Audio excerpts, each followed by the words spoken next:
আপনাদের স্বাগত জানাই। আমি আমার আলোচনায় শুনবার জন্য বিগত কয়েক বছরে বাংলাদেশের রাজনীতি ও অর্থনীতি নিয়ে মানুষ যে হতাশার মধ্য দিয়ে যাচ্ছে সেটি আসলে কেবল কিছু সংখ্যার বিষয় নয়, বরং জীবনের প্রতিটি ক্ষেত্রে অনুভব করা যায়। দারিদ্র্য যে বেড়েছে তা বলার অপেক্ষা রাখে না। শহরের রাস্তায় হাঁটলে বোঝা যায় কত মানুষ কর্মহীন, কত দোকানপাট বন্ধ হয়ে গেছে, কত পরিবার নিত্য প্রয়োজনীয় দ্রব্য কিনতে হিমশিম খাচ্ছে। মহামারী, বৈশ্বিক মন্দা এবং রাজনৈতিক অস্থিরতার কারণে বহু প্রতিষ্ঠান কার্যক্রম গুটিয়ে নিয়েছে। দেশি বিদেশি নতুন বিনিয়োগ কার্যত নেই।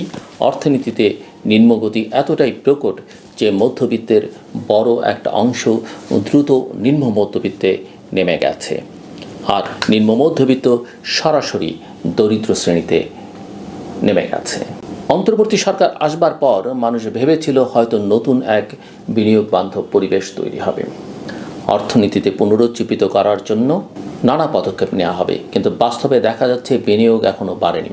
অথচ বিনিয়োগ ছাড়া কোনো অর্থনীতি বড় হতে পারে না। বিনিয়োগ না হলে নতুন শিল্প গড়ে উঠবে না, কর্মসংস্থান তৈরি হবে না, এবং কর্মসংস্থান না হলে দারিদ্র্য কমবে না, বরং দারিদ্র্য আরও গভীর হতে থাকবে। সরকারের কিছু প্রাথমিক উদ্যোগ, যেমন রাজস্ব খাত সংস্কারের প্রচেষ্টা, বাংলাদেশ ব্যাংকের অটোমেশন বা প্রাতিষ্ঠানিক সংস্কারের চেষ্টা আশার সঞ্চার করেছিল, কিন্তু সেগুলো এখনও পরিণত ফল দেয়নি। যে টাস্কফোর্স অর্থনৈতিক কৌশল পুনর্নির্ধারণের জন্য গঠিত হয়েছিল, তারা সুপারিশ করেছিল বিনিয়োগ, কর্মসংস্থান, শিল্পনীতি সব কিছুর কাঠামোগত পরিবর্তনের জন্য। অন্তর্বর্তী সরকার সেই সুপারিশ গ্রহণ করেছে বটে, কিন্তু বাস্তবায়নের গতি খুবই ধীর। তাই অর্থনীতিতে ইতিবাচক বার্তা দেওয়ার মতো পরিবর্তন দৃশ্যমান হয়নি। দারিদ্র্য বৃদ্ধির পেছনে মূল্যস্ফীতি সবচেয়ে বড় কারণ। নিত্য প্রয়োজনীয় দ্রব্যের দাম যখন প্রতিদিন বাড়ে, তখন গরিব মানুষের আয়ের মান দ্রুত কমে যায়। চাল, ডাল, ভোজ্য তেল, সবজি এসবের বাজার এখনও অস্থির। শহরের বাজারে গিয়ে শ্রমজীবী মানুষ যখন দেখে তার দৈনিক আয় দিয়ে আগের মতো খাবার জুটছে না, তখন দারিদ্র্য কেবল পরিসংখ্যান নয়, বরং বাস্তব কষ্টে পরিণত হয়। দুর্ভাগ্যজনক হলো এই মানুষদের সুরক্ষার কার্যকর সামাজিক সুরক্ষা কর্মসূচি নেই। সরকারের বিভিন্ন সাহায্য কর্মসূচি থাকলেও তা রাজনৈতিক প্রভাব আর দুর্নীতির কারণে প্রকৃত গরিব মানুষের কাছে পৌঁছায় না। এতে তাদের ক্ষোভ বাড়ছে, হতাশাও বাড়ছে। গ্রামীণ অর্থনীতি কিছুটা ভালো টিকে আছে। কৃষিক্ষেত্রে বড় ধরনের ধস নামেনি, কৃষক উৎপাদন চালিয়ে যাচ্ছে, কিন্তু তারা ন্যায্য মূল্য পাচ্ছে না। কৃষি পণ্যের বাজার এখনও প্রভাবশালী ব্যবসায়ী ও সিন্ডিকেটের দখলে। রাজনৈতিক ক্ষমতার সঙ্গে যুক্ত এই চক্রগুলো কৃষকের খামে অর্জিত ফসলের মুনাফা কুক্ষিগত করছে। অথচ সরকার যদি সত্যি বাজার সংস্কার করতে চাইত, তবে এদের দমন করতে হতো। কিন্তু রাজনৈতিক প্রভাবের কারণে এদের বিরুদ্ধে ব্যবস্থা নিতে সাহস দেখানো হয়নি। অর্থনীতির এই কঠিন বাস্তবতা যেমন হতাশার জন্ম দিচ্ছে, তেমনি রাজনৈতিক চর্চার অবস্থা আরও ভয়াবহ সংকটের ইঙ্গিত দিচ্ছে। 2024 সালের 5 আগস্ট ছাত্র জনতার গণ অভ্যুত্থানে শেখ হাসিনা সরকারের পতন হওয়ার পর মানুষ ভেবেছিল এবার নিশ্চয়ই রাজনীতির ধারা পাল্টাবে। দীর্ঘদিনের কর্তৃত্ববাদী দমনমূলক শাসনের অবসান ঘটেছে। এবার রাজনৈতিক দলগুলো নিজেদের ভেতরের অগণতান্ত্রিক সংস্কৃতি ছেড়ে ফেলবে। কিন্তু আজ 1 বছরেরও বেশি সময় পর দেখা যাচ্ছে রাজনৈতিক দলগুলো আসলে সেই পুরনো চর্চাই ধরে রেখেছে। কেবল পুরনো মুখ বদলে নতুন মুখ এসেছে। ট্রান্সপারেন্সি ইন্টারন্যাশনাল বাংলাদেশ সম্প্রতি যে বিবৃতি দিয়েছে, সেটি নাগরিকদের আশঙ্কাকেই প্রতিফলিত করে। টিআইবি বলছে, রাজনৈতিক দলের নেতাকর্মীদের একাংশ ক্ষমতার অপব্যবহার করছে, চাঁদাবাজি ও দখলবাজির সংস্কৃতি চালিয়ে যাচ্ছে। এক কথায় এবার আমাদের পালা মনোভাব দেশ জুড়ে ছড়িয়ে পড়ছে।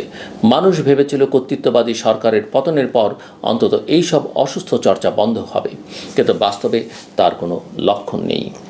দলবাজি, চাঁদাবাজি, দখলবাজি, রাষ্ট্রীয় সম্পদের লুট, মামলা বাণিজ্য, গ্রেপ্তার বাণিজ্য, আধিপত্য বিস্তার কেন্দ্রিক সহিংসতা এসব যেন রাজনীতির অঙ্গাঙ্গিক অংশ হয়ে গেছে।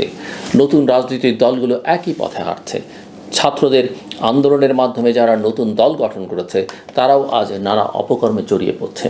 ফলে মানুষ দেখতে পাচ্ছে আসলে রাজনীতির চরিত্র বদল হয়নি। অন্যদিকে ধর্মভিত্তিক কিছু রাজনৈতিক দল ও অতিরিক্ত ক্ষমতাধর গোষ্ঠী সংখ্যালঘু, নারী, আদিবাসী ও প্রান্তিক জনগোষ্ঠীর উপর আক্রমণ চালাচ্ছে। মব সহিংসতার ঘটনা ক্রমশ বেড়ে চলেছে। কোথাও কোথাও মন্দিরে হামলা, কোথাও নারী অধিকার কর্মীর উপর আক্রমণ, এসব ঘটনা নতুন বাংলাদেশে দেখা যাবে না বলে মানুষ ভেবেছিল, অথচ দেখা যাচ্ছে এগুলো নতুন রূপে ফিরে এসছে। আইন শৃঙ্খলা রক্ষাকারী বাহিনী এসব রোধ করতে পারছে না, বরং তাদের নিষ্ক্রিয়তা অনেক সময় সহায়তার মতো কাজ করছে। আওয়ামী লীগ আমলে যেমন তাদের দলীয়করণ হয়েছিল, এখনও তারা নতুন ক্ষমতাবান গোষ্ঠীর সঙ্গে সখ্যতা করে তুলেছে। এখানে প্রশাসনেরও বড় দায় আছে। ফ্যাসিস্ট আমলে যারা ঘুষখোর ও দমনযন্ত্রের অংশ হয়ে কাজ করেছে, তারা এখন বিএনপির বা অন্য কোনো দলের পরিচয়ে নিজেদের রক্ষা করছে। সুযোগ সন্ধানী রাজনৈতিক নেতারা তাদের ব্যবহার করছে, অথচ প্রকৃতভাবে আন্দোলনের অংশ নেওয়া মানুষেরা উপেক্ষিত হচ্ছে। প্রশাসনের এই দ্বিমুখী চরিত্র জনগণের হতাশা বাড়াচ্ছে। বিএনপি এখন সবচেয়ে বড় রাজনৈতিক শক্তি। দলের নেতৃত্ব ভারপ্রাপ্ত চেয়ারম্যান তারেক রহমানের সংযমী বক্তব্য, উদার ও সহনশীল আচরণ দিয়ে জাতীয় ঐক্যের ডাক দিচ্ছেন, কিন্তু মাঠ পর্যায়ে তার অনেক নেতাকর্মী সেই পথে নেই, বরং তাদের কেউ কেউ উল্টোপাল্টা বক্তব্য দিচ্ছেন, ভাইরাল হওয়ার লোভে অহমিকা প্রকাশ করছেন। এর ফলে দলের ভাবমূর্তি ক্ষুণ্ণ হচ্ছে। ইতিমধ্যে 7,000 নেতাকর্মীর বিরুদ্ধে শাস্তিমূলক ব্যবস্থা নেওয়া হয়েছে, কিন্তু তা কতটা কার্যকর হবে সেটাই প্রশ্ন, কারণ ব্যাধিটি তৃণমূল থেকে কেন্দ্র পর্যন্ত গভীরভাবে গেড়ে বসছে। রাজনৈতিক সংস্কৃতির এই ব্যর্থতা গণমাধ্যম ও সংস্কৃতি ক্ষেত্রে প্রতিফলিত হচ্ছে। বিএনপি বরাবরই শিল্প, সাহিত্য, গণমাধ্যম জগতের দুর্বল ছিল। তারা কখনোই স্থায়ীভাবে কোনো সাংস্কৃতিক প্রতিষ্ঠান গড়ে তুলতে পারেনি। ফলে যখন তারা কিছু গণমাধ্যম দখলমুক্ত করে ফিরিয়ে পেয়েছে, তখন সেটিকে ইতিবাচকভাবে প্রতিষ্ঠা করতে পারেনি, বরং দখলের বদনাম লেগেছে। সাংবাদিক সমাজে বিভাজন তৈরি হয়েছে। অনেক সাংবাদিক যারা আন্দোলনের সাথে সময়ে বিরোধী কণ্ঠকে বাঁচিয়ে রেখেছিলেন, তারাও এখন উপেক্ষিত। এতে জাতীয়তাবাদী ধারার মিডিয়া কর্মীদের মধ্যে হতাশা ছড়াচ্ছে।